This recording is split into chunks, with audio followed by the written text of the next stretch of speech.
Hello friends, welcome back to my channel. आज हम देखेंगे हिंदी ग्रामर का अध्याय समास। समास की परिभाषा: एक दूसरे से संबंध रखने वाले दो या दो से अधिक शब्दों के मेल को समास कहते हैं। समास: एक दूसरे से संबंध रखने वाले दो या दो से अधिक शब्दों के मेल से समास कहते हैं। संधि में दो वर्डों के मेल से उसे संधि कहते थे। इसमें दो शब्दों के मेल से जो शब्द बनता है उसे समास कहते हैं। उदाहरण: रसोई के लिए घर। रसोई, घर। शब्दों को संक्षिप्त करने की प्रक्रिया को समास कहते हैं। समास के भेद: समास के 6 प्रकार के भेद होते हैं: अव्ययभाव समास, तत्पुरुष समास, द्वंद्व समास, कर्मधारय समास, द्विगु समास, बहुव्रीहि समास। अव्ययभाव समास: जहाँ समास में पूर्व पद प्रधान होता है और वहाँ अव्ययभाव समास होता है। जिस समास में पूर्व पद अव्यय होता है वहाँ पर अव्ययभाव समास होता है। जैसे प्रतिदिन, दिन दिन। समस्त पद विग्रह दिन दिन। तत्पुरुष समास: तत्पुरुष समास में उत्तर पद प्रधान होता है। समस्त पद बनाते समय बीच में आए कारक चिन्ह, विभक्ति, परसर्ग लुप्त हो जाते हैं।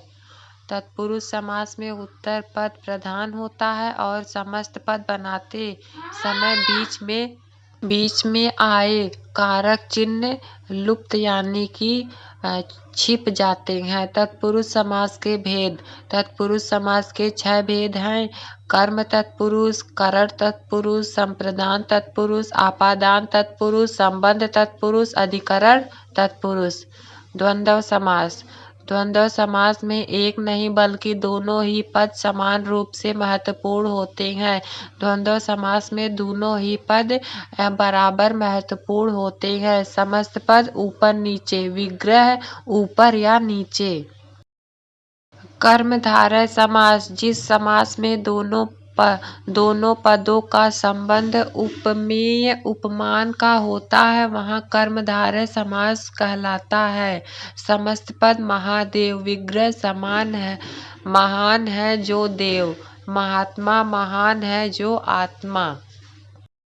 द्विगु समास: जिस समास में पहला पद संख्यावाची होता है और विग्रह करने पर समूह या समाहार शब्द का प्रयोग या बोध होता है वहाँ द्विगु समास कहलाता है। जिस समास में पहला पद संख्यावाची होता है उसे द्विगु समास कहते हैं। समस्त पद दशानन, विग्रह 10 आनन का समूह, चौराहा 4 राहों का समूह। बहुव्रीहि समास: जिस समास में दोनों में से कोई पद प्रधान नहीं होता बल्कि कोई अन्य तीसरा पद प्रधान होता है वह समास बहुव्रीहि समास कहलाता है।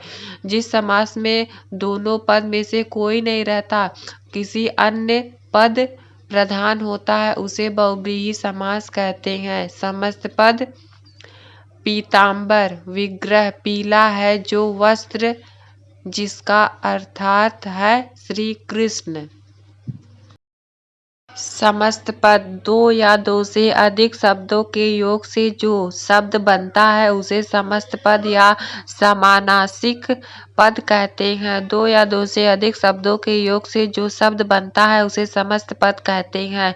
समास विग्रह: समस्त पदों को अलग करके लिखना समास विग्रह कहलाता है।